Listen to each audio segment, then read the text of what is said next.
Hello, this is a video tutorial for Unit 3, Activity 4, and in this activity we're going to look at symbolism in The Great Gatsby. And to start with, on the content page, we have a little explanation of what symbolism is. And symbolism comes in many forms. You can have characters, locations, objects. You can have the language use in a story. They can all be something, they all can mean something more than their obvious meaning. And in that case, they become symbols. You can have, for example, a black box in a story. And so if some of you might remember from Unit 2, there was a story that you could have read called The Lottery. And in that story, you have a black box. And the argument would be that that black box is not just a black box, that there's more to it, that there's a reason that that box is black, and there's a symbolic message behind the black box. So you'll find that in all sorts of books and in all sorts of literature, and The Great Gatsby and F. Scott Fitzgerald, the author, really seems to like symbolism. He uses it a lot in the novel. We've got a little introduction here to some of the ways that F. Scott Fitzgerald uses symbolism. You actually can make this little infograph bigger if you like, and actually it'll look like this right here.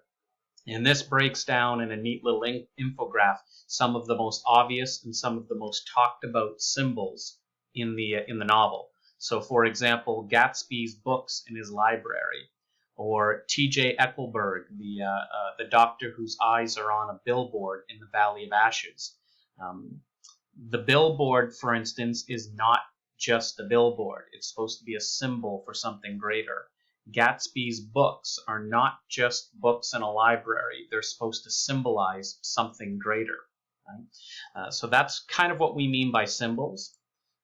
In the novel, we can look at locations as symbols. East and West Egg and the Valley of the Ashes. They're specific locations, and characters in our story live in those locations, but they're supposed to represent something greater than just a basic location. Okay? Each location has certain types of people that live in that location and are supposed to represent a certain part of society.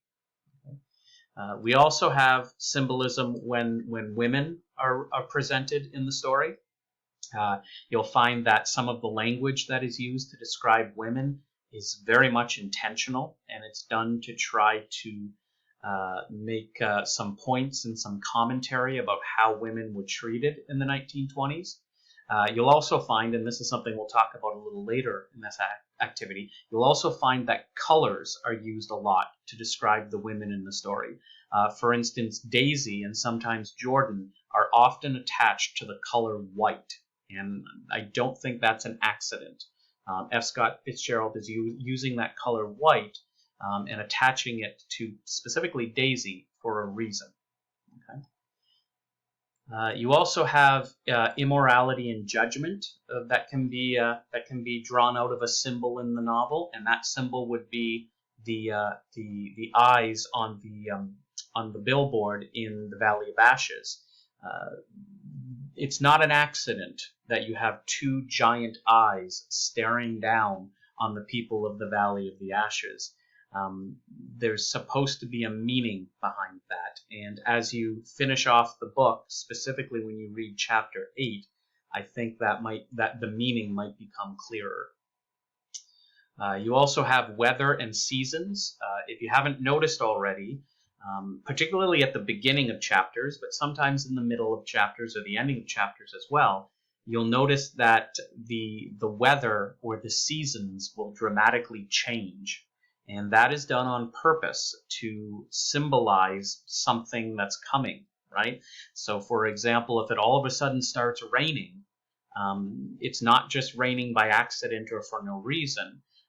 F. Scott Fitzgerald, the author, is using that to set the scene and to symbolize or to hint at something that's coming.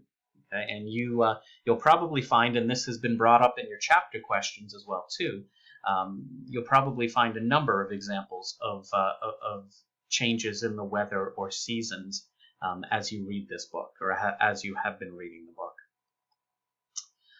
And then lastly, we have colors. And you'll notice in the book there's a lot of use of color when objects or when characters or when clothing is being described.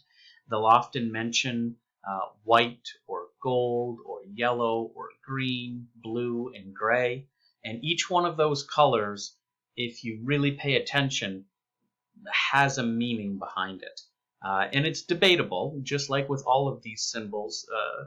When an author includes symbols in a book, it's not meant to be obvious. It's meant to be something that the reader will catch and pay attention to and then maybe debate or discuss. And so you don't have to have an exact right opinion on what, say, white means in the book.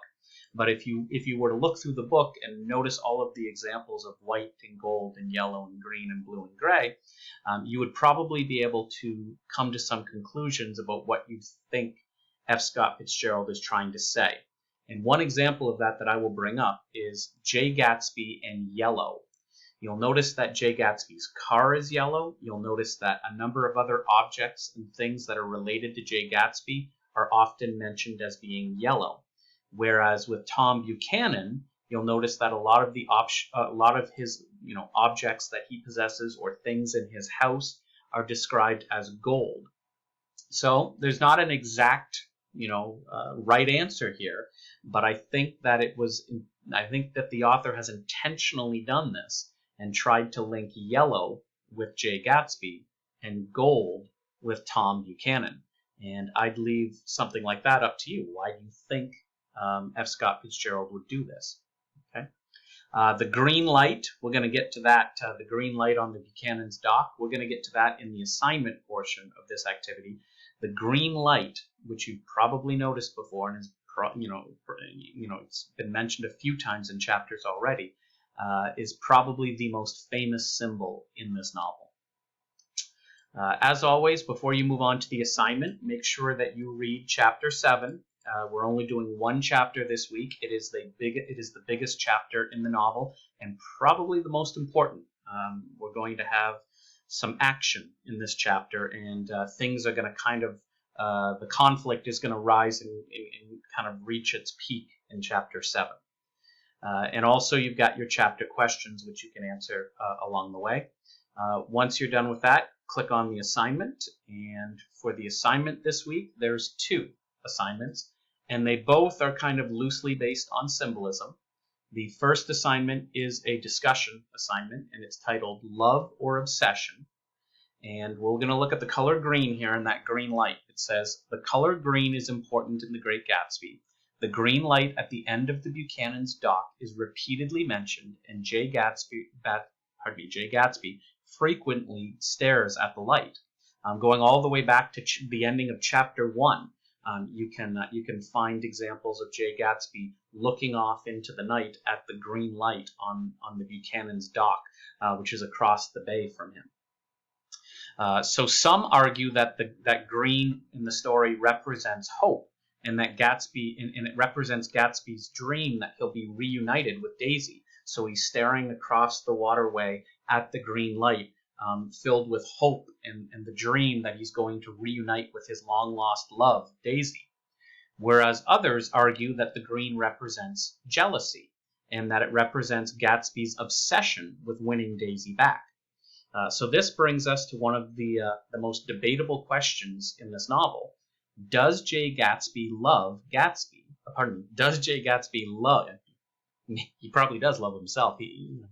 Conceited is probably a trait we could use. But does J. Gatsby love Daisy? Or is he obsessed with the idea of possessing her? I think it's highly debatable about how true his love is for Daisy. And so I'm asking you your opinion. In your opinion, does J. Gatsby truly love Daisy? Fully explain your opinion in your own words. Provide 3 specific examples from the novel to support your opinion. And post thoughtful replies to at least 2 of your classmates' threads. So as always, post your own thread and then reply to 2. Now, I know There's lots of debate online, for example, about this question, about whether Jay Gatsby loves Daisy. I really want to know your opinion, though. So it's really important here. I want you to use your own words. I want you to use your own opinion. There is no right and wrong to this question. I just want you to give me your honest opinion. Does Jay Gatsby truly love Daisy? Is this a true love story, or is this something else? I guess I'll leave it at that. And as always, you can click here to discuss. Our second assignment is our fifth portfolio entry. So hopefully you just did portfolio entry number 4 in the previous activity. And in this portfolio entry, we're going to look at locations as symbols here. And so it says the locations in the Great Gatsby have symbolic meaning. West Egg represents new money. So Jay Gatsby, who lives in West Egg, and most of the people that live there have risen up from the lower classes and have entered the upper class. And in some cases, like Gatsby, they've overcome poverty, in some cases extreme poverty, to become extremely wealthy. So this suggests that the American dream is real, that people have the opportunity to work hard and improve their lives. So you've probably heard that term American dream before. We can apply it to Canada too. And sometimes you hear the term Canadian dream. And that idea says that if you work hard, everyone has a chance to succeed, and that everyone can make something of their life and can be financially successful and secure and rise up from whatever class they start in, and make a better life for themselves. That opportunity is there. That's the American dream, or again, Canadian dream.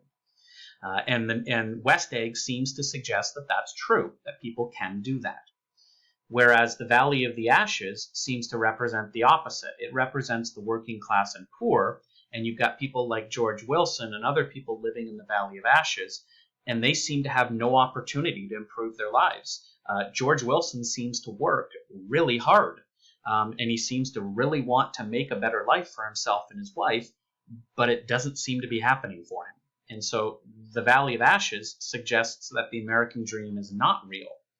And so my question to you is, do you believe in the American or Canadian dream?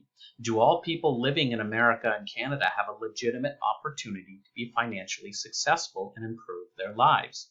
Explain your opinion and include 2 examples from the novel and 2 examples from the real world to support your opinion. If you want to include them from your own life, that's fine, but you don't have to. You can just use sort of real world examples if you want. But do you believe that it's possible in North America? In America, you can put America and Canada together if you like, or if you feel that there's a distinction between the two, feel free to make a different, to separate them if you like.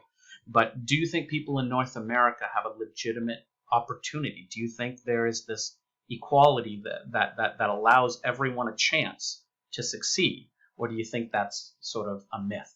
Okay. Your response should be 10 sentences. If you want to include quotations from the novel as your examples from the novel, that's fine, but everything else in your portfolio should be written in your entirely in your own words.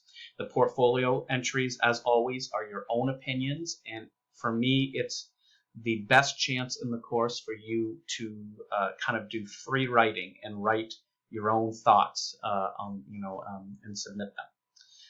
Remember, as always, the portfolio entries are not being submitted right now. You're going to save this along with the other 4 that you've done, and you'll submit all of them together at the ending of the semester.